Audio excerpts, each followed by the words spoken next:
में आईएएस विनय कुमार चौबे और आईएएस गजेंद्र सिंह को गिरफ्तार किया गया। ये दोनों पर करोड़ों की काली कमाई का आरोप है। क्या है ये चर्चित शराब घोटाला मामला और एसीबी की टीम ने दोनों आईएएस अफसरों को क्यों उठाया, इस रिपोर्ट में देखिए। लाल पानी की काली कमाई, जांच की सुई आईएएस पर आई। शराब घोटाले का खिलवाड़, विनय गजेंद्र पर लटकी तलवार।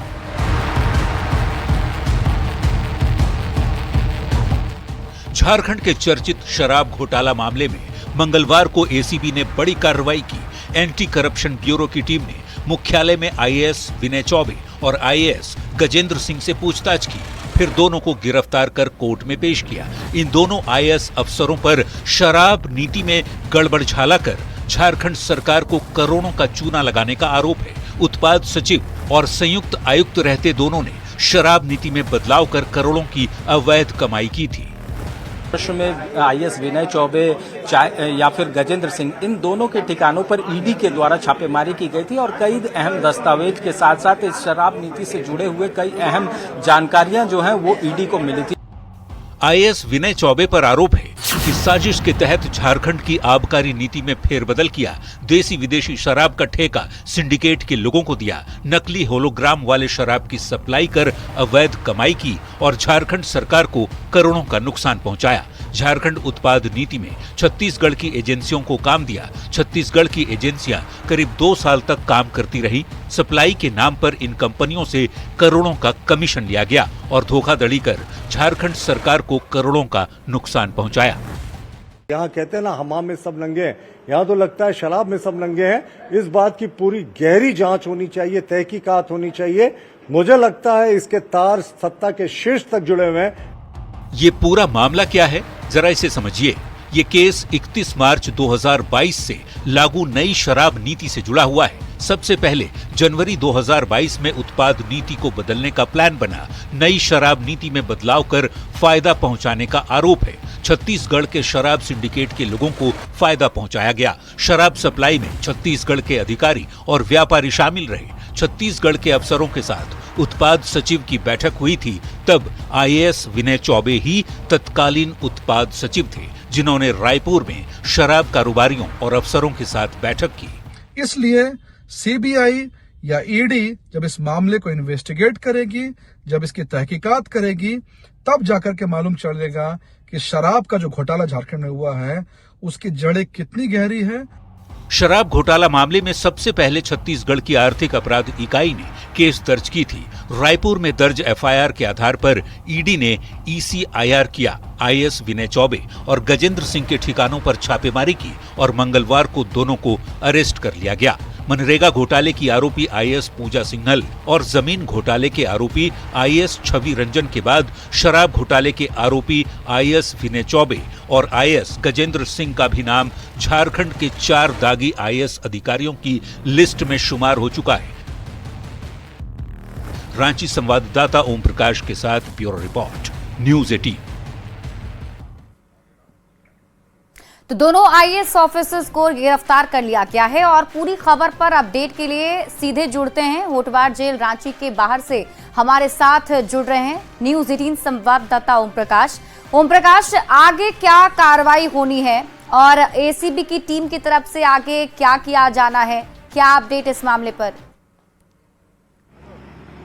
जी बिल्कुल, इस वक्त अगर बात करें तो 38 करोड़ के जो झारखंड सरकार को नुकसान पहुंचाने का आरोप जो है वो फिलहाल विनय चौबे और जो आईएएस गजेंद्र सिंह है उन पर लगा है और फिलहाल दोनों को गिरफ्तार कर एसीबी के द्वारा कोर्ट में प्रोड्यूस किया गया और उसके बाद 14 दिनों की न्यायिक हिरासत के लिए बिरसा मुंडा केंद्रीय कारागार में भेजा गया। आज की रात जो है यहीं पर दोनों अधिकारियों की कटेगी। उम्मीद है कि एसीबी इस मामले में रिमांड को लेकर प्रे करेगी और फिर इस मामले में दोनों अधिकारियों को रिमांड पर भी लिया जाएगा, जिससे इस पूरे मामले की पूछताछ जो है वो हो सके और इस मामले में और कौन कौन से लोग शामिल हैं उनकी गिरफ्तारी संभव हो सके। तो इस पूरे मामले को लेकर जो एसीबी के अधिकारी हैं वो जुटे हुए हैं। फिलहाल जो जानकारी एसीबी के माध्यम से दी गई है उसमें ये बातें बताई गई है कि सरकार को भ्रम जाल में रखकर सरकार के साथ धोखाधड़ी और जालसाजी करके इन दोनों अधिकारियों ने अपने पद का दुरुपयोग करते हुए एजेंसी का जिस तरह से चयन किया गया वो कहीं ना कहीं उसमें गड़बड़ियां थी और इस वजह से सरकार को करोड़ों का नुकसान हुआ। फिलहाल एसीबी के द्वारा जो जानकारी दी गई है उसके अनुसार 38 करोड़ रुपए का नुकसान जो है वो झारखंड सरकार के राजस्व में हुआ है। इन दोनों अधिकारियों के द्वारा जो नीति जो एडॉप्ट की गई थी उसमें जिस तरह से प्लेसमेंट एजेंसियों को एडॉप्ट कराया गया था इस पूरे मामले में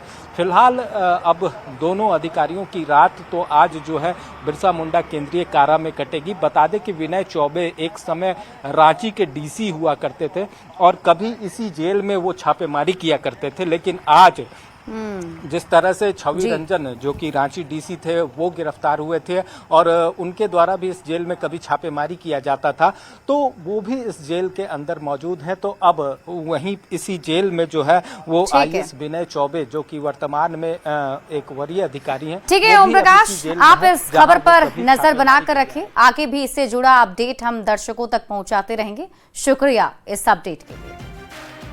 और रुख करते हैं अगली खबर की ओर। 21 मई यानी कल बुधवार को ट्राइबल एडवाइजरी कमेटी की एक बड़ी बैठक होने वाली है। बैठक से पहले इस पर झारखंड की सियासत गर्मा गई। भारतीय जनता पार्टी ने ट्राइबल एडवाइजरी कमेटी की बैठक का बहिष्कार किया है और इसे लेकर सत्ता पक्ष ने बीजेपी पर निशाना साधा। टीएसी की बैठक पर आखिर क्यों हो रही है सियासत, आप इस रिपोर्ट में देखिए। झारखंड में ट्राइबल एडवाइजरी कमेटी यानी कि टीएसी की बैठक को लेकर राजनीति गरमाई हुई है। आदिवासी हितों की रक्षा को लेकर सत्ता पक्ष और विपक्ष आमने सामने आ गए। विपक्ष में बैठी भारतीय जनता पार्टी ने ट्राइबल एडवाइजरी कमेटी की बैठक से दूरी बना ली। झारखंड बीजेपी के शीर्ष नेतृत्व में शामिल नेता प्रतिपक्ष बाबूलाल मरांडी, पूर्व सीएम चंपाई सोरेन और पूर्व केंद्रीय मंत्री अर्जुन मुंडा ने यह फैसला लिया कि बीजेपी के नेता टीएसी की मीटिंग में नहीं जाएंगे। भारतीय जनता पार्टी टीएसी के बैठक को बहिष्कार किया है और 5 साल को देखा गया उस तरह का आदिवासी हित में कोई एजेंडा तय नहीं है। भारतीय जनता पार्टी के नेता मुख्यमंत्री हेमंत सोरेन की नेतृत्व वाली सरकार पर आदिवासी विरोधी होने का आरोप लगा रहे हैं। बीजेपी नेताओं का आरोप है कि हेमंत सरकार आदिवासी हितों की अनदेखी करती है। ट्राइबल एडवाइजरी कमेटी की बैठक का बहिष्कार करने के बावजूद बीजेपी चाहती है कि झारखंड सरकार आदिवासियों के विकास के बारे में काम करे। विषय आए उस पर गंभीर मंत्रणा हो, इसलिए ट्राइबल एडवाइजरी काउंसिल है कि जनजातीय विषयों का परामर्श जिस पर कोई भी ऐसा कानून थोपा न जाए जो उनकी व्यवस्था पर प्रश्न चिन्ह खड़ा करे। हालांकि सत्ता पक्ष विपक्ष के आरोपों को खारिज कर रहा है।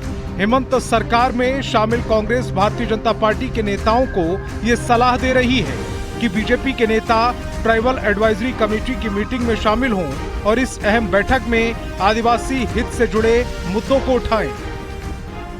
क्योंकि अपने शासनकाल में जिस प्रकार पत्थरगरी के मामले में निर्दोष सैकड़ों लोगों के ऊपर देशद्रोह का केस इन लोगों ने अंकित किया था, आज वो टीएसी की बैठक से भाग करके उनको एक तरह से आप अगर ये समझा जाए तो उस प्रकरण पर ये ठप्पा लगा रहे हैं। कांग्रेस ये भी आरोप लगा रही है कि ट्राइबल एडवाइजरी कमेटी की बैठक में शामिल नहीं होना बीजेपी के दोहरे चरित्र को उजागर करता है। इससे साफ झलकता है कि बीजेपी आदिवासी विरोधी है। ऐसे में ये देखना होगा कि भारतीय जनता पार्टी सत्ता पक्ष के गंभीर आरोपों पर आगे क्या रुख अपनाती है। रांची संवाददाता निरंजन कुमार सिंह और संजय सिन्हा के साथ ब्यूरो रिपोर्ट न्यूज 18। बढ़ते हैं आगे। धनबाद के विनोद बिहारी महतो कोयलांचल यूनिवर्सिटी में राज्यपाल और सीएम ने विनोद बिहारी महतो की एक आदमकद प्रतिमा का अनावरण किया है। विश्वविद्यालय में कार्यक्रम की तैयारी को लेकर सुरक्षा के पुख्ता इंतजाम किए गए थे। अपने संबोधन में सीएम ने आज के दिन को राज्य के लोगों के लिए गौरव का पल बताया है। वहीं राज्यपाल ने भी विनोद बिहारी महतो को नमन किया। यही वह क्षण है जब हम बहुत आज इस मंच से भाषण देने की आवश्यकता नहीं है। आज के इस दिन का बहुत लंबे समय से हमें भी इंतजार था, आप सबको भी इंतजार था। राज्य का दिशा देने का हमारे पास जिम्मा था।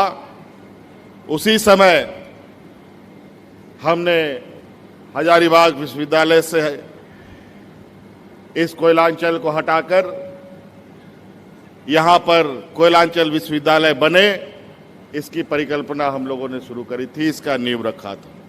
इसलिए आवश्यकता है कि हायर एजुकेशन में हम ध्यान करें और चिंता करें। राज्य के विश्वविद्यालय के कुलाधिपति के रूप में ये मैं स्पष्ट रूप से कहना चाहूँगा कि वर्तमान में राज्य की उच्च शिक्षा की स्थिति से मैं पूरी तरह संतुष्ट नहीं हूँ, जैसा मैं भी कह रहा था, लेकिन शिक्षण संस्थाओं में सुधार लाने हेतु मैं पूर्णतः प्रतिबद्ध हूँ।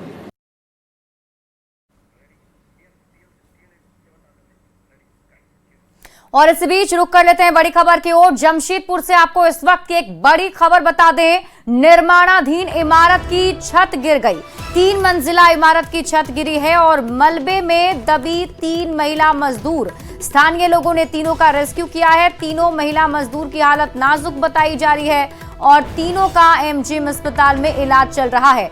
सीताराम डेरा थाना क्षेत्र के भालू भाषा की घटना बताई जा रही है। जानकारी के मुताबिक निर्माणाधीन 3 मंजिला इमारत की छत गिर गई, जिसकी चपेट में 3 महिला मजदूर आ गई हैं और तीनों की हालत नाजुक बताई जा रही है। स्थानीय लोगों ने तीनों का रेस्क्यू किया और उन्हें एमजीएम अस्पताल में एडमिट करा दिया गया है।